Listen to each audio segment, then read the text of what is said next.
ನಮಸ್ತೆ ಎಲ್ಲರಿಗೂ. ಇವತ್ತು ನಾವು ಪತ್ರಿಕಾಗೋಷ್ಠಿ ಮಾಡಿದ್ವಿ.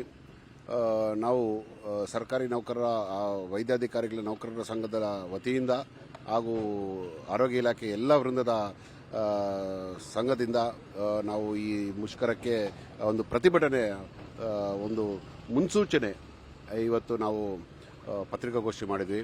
ನಮ್ಮದು ಒಂದು 12 ಪಾಯಿಂಟ್ ಕಾಮನ್ ಪಾಯಿಂಟ್ ಪ್ರೋಗ್ರಾಮ್ ಇದೆ.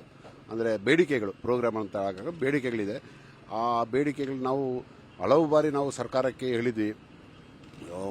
ಸಾಧಾರಣ ಒಂದು ವರ್ಷದಿಂದ ಹೇಳ್ತಾ ಬರ್ತಾ ಇದ್ವಿ. ಆರು ಲಿಖಿತವಾಗಿ ನಾವು ಆರು ಬಾರಿ ಲಿಖಿತವಾಗಿ ಕೊಟ್ಟಿದ್ವಿ. ಮೌಖಿಕ ಬಾರಿ ಅಂತೂ ಬಹಳಷ್ಟು ಮೀಟಿಂಗ್ಗಳು ಕರೆದ್ರೂ ಕೂಡ ನಮಗೆ ಯಾವ ಪ್ರತಿಫಲ ಸಿಕ್ಕಿಲ್ಲ. ಇದು ನಮ್ಮ ವೈದ್ಯರ ಮಾತ್ರ ಪ್ರತಿಭಟನೆ ಅಲ್ಲ, ನಮ್ಮ ಎಲ್ಲ ವೃಂದದ ಪ್ರತಿಭಟನೆ. ಯಾಕಂದರೆ ಇದರಲ್ಲಿ ಎಲ್ಲರಿಗೂ ನೊಂದವರೇ ಇರೋದು. ನಮ್ಮ ಬೇಡಿಕೆಗಳು ಹಲವಾರು ಇದೆ.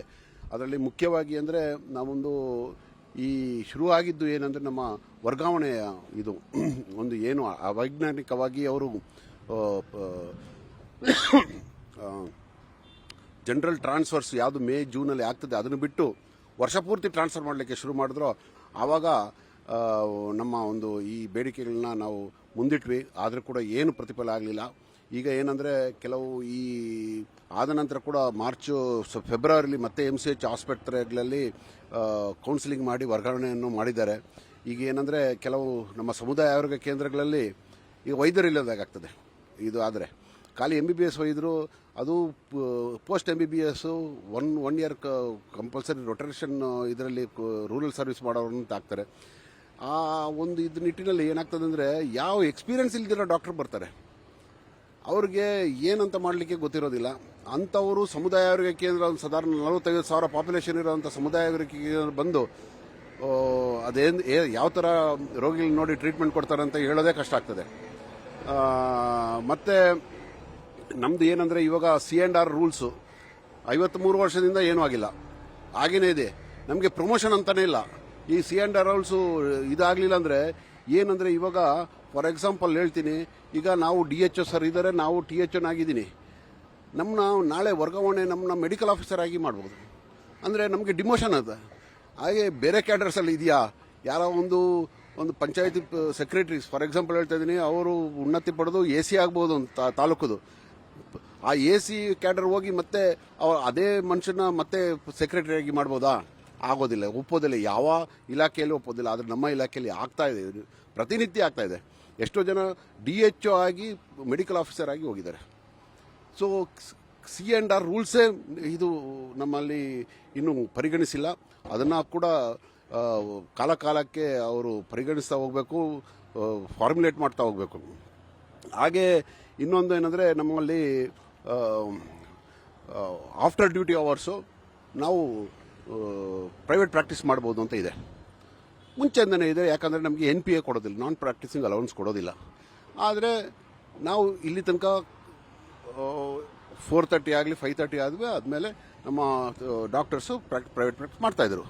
ಈಗ ಹೊಸದಾಗಿ ಏನು ರೂಲ್ ಮಾಡಿದ್ದಾರೆ ಅಂದರೆ, ನೀವು ಪ್ರಾಕ್ಟೀಸ್ ಮಾಡ್ಬೋದು, ನೀವು ಖಾಲಿ ಹೊರರೋಗಿಗಳ ವಿಭಾಗ ಮಾತ್ರ ನೋಡ್ಬೋದು, ಒಳರೋಗಿಗಳನ್ನ ನೋಡಬಾರ್ದು. ಅಡ್ಮಿಟೆಡ್ ಪೇಷಂಟ್ ನೋಡಬಾರ್ದು. ಇದು ಯಾವ ರೀತಿ ಕಾನೂನು ಅಂತ ಗೊತ್ತಾಗೋದಿಲ್ಲ. ಯಾಕಂದರೆ ಸರ್ಜನ್ಸ್ ಆಗಲಿ, ಗೈನಕಾಲಜಿಸ್ಟ್ ಆಗಲಿ, ಇವನ್ ಹಾರ್ಟ್ ಅಟ್ಯಾಕ್ ಆದ ಪೇಷಂಟ್ಗಳ ಹೊರರೋಗಿಯಾಗಿ ಹೇಗೆ ನೋಡಬೇಕು? ಅಡ್ಮಿಟ್ ಆಗಿಯೇ ನೋಡಬೇಕಷ್ಟೇ ಎಲ್ಲ ಹೊರತು ಇಲ್ಲ ಆಪರೇಷನು ಹೊರರೋಗಿಯಾಗಿ ಮಾಡಲಿಕ್ಕೆ ಆಗೋದಿಲ್ಲ, ಅಡ್ಮಿಟ್ ಆಗಿಯೇ ಮಾಡಬೇಕಾಗ್ತದೆ. So it is extremely unscientific. ಯಾರು ಹೇಗೆ ಇದು ಐಡಿಯಾ ಕೊಟ್ಟರು ಅಂತ ಗೊತ್ತಿಲ್ಲ. ಬಟ್ ಇದನ್ನೆಲ್ಲ ನಾವು ತೆಗಿಬೇಕು ಈ ಆರ್ಡ್ರನ್ನ. ಹಾಗೆ ನಮ್ಮದು ಬೇಡಿಕೆಯಲ್ಲಿ ಕೌನ್ಸಿಲಿಂಗ್ ಮೂಲಕನೇ ಕರೆಕ್ಟಾಗಿ ವೈಜ್ಞಾನಿಕವಾಗಿ ಮೇ ಮತ್ತು ಜೂನ್ ತಿಂಗಳಲ್ಲೇ ಆಗಬೇಕು. ಯಾಕಂದರೆ ಶಾಲೆ ಹೋಗೋ ಮಕ್ಕಳಿರ್ತಾರೆ. ಸೊ ಅವ್ರಿಗೆ ಕೂಡ ಅನುವಾಗಿ ಆ ಟೈಮಲ್ಲಿ ಕಾಲೇಜ್ ಸ್ಕೂಲ್ ಶಿಫ್ಟ್ ಮಾಡ್ಬೋದು. ಮತ್ತು ಗಂಡ ಹೆಂಡತಿರು ಒಂದೇ ಈ ಸರ್ಕಾರಿ ನೌಕರರಾಗಿದ್ದರೆ ಅವರು ಇಬ್ಬರು ಇರುವಂಥ ಸ್ಥಳನೇ ಆಯುಕ್ತ ಒಂದೇ ಜಾಗದಲ್ಲಿ ಅವ್ರಿಗೆ ವರ್ಗಾವಣೆ ಮಾಡಬೇಕು ಅಂತಲೂ ಇದೆ. KCSR ರೂಲ್ಸಲ್ಲೇ ಇದೆ. ಸೊ ಇದನ್ನೆಲ್ಲ ಮಾಡ್ತಾ ಇಲ್ಲ.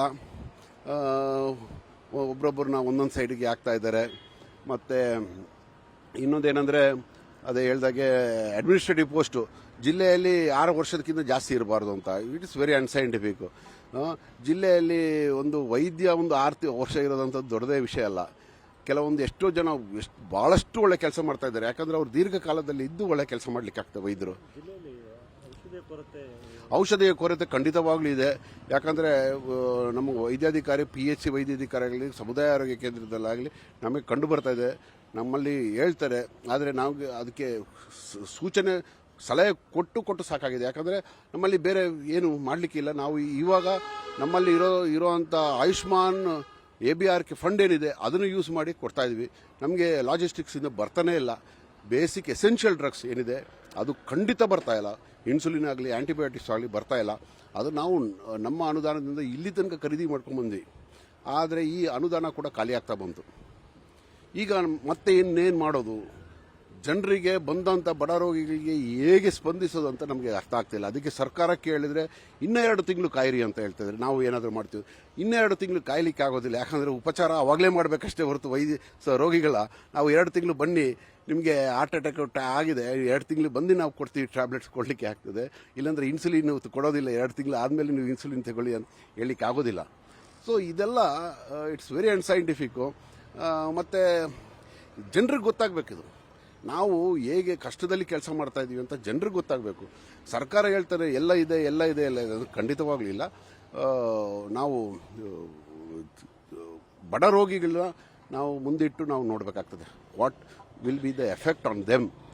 ಮಾರ್ಚ್ 10ರವರೆಗೆ ಗಡುವು ಕೊಟ್ಟಿದ್ದೀವಿ. ಹೌದು, 15ರವರೆಗೆ OPD ಬಿಟ್ಟು ಎಮರ್ಜೆನ್ಸಿ ಮಾತ್ರ ನೋಡ್ತೀವಿ ಅಂತ ಹೇಳಿದ್ರೆ ಅದರ ಬಳಿಕವೂ ಕೂಡ ಬೇಡಿಕೆ ಈಡೇರಿದ್ರೆ ಏನು ಮುಂದೆ? ಅದು ಕೂಡ ಬೇಡಿಕೆ ಈಡೇರಲಿಲ್ಲ ಅಂದರೆ ನಾವು ಕಂಪ್ಲೀಟ್ ಸ್ಟಾಪ್ ಮಾಡ್ತೀವಿ. ನಾವು ರಜಾ ಹಾಕಿ ಎಲ್ಲ ವೃಂದದವರು, ಡಾಕ್ಟರ್ಸು ಎಲ್ಲ ಮತ್ತು ಸ್ಟಾಫ್ ಎಲ್ಲ ವೃಂದದವರು ನಾವು ರಜಾ ಹಾಕಿ ನಾವು ಹೋಗ್ತೀವಿ. ಮತ್ತೆ ಹೋಗೋದಂಥದ್ದು ನಮ್ಮ ಕೈಯಲ್ಲಿಲ್ಲ, ಸರ್ಕಾರದ ಮೇಲೆ ಇರ್ತದೆ.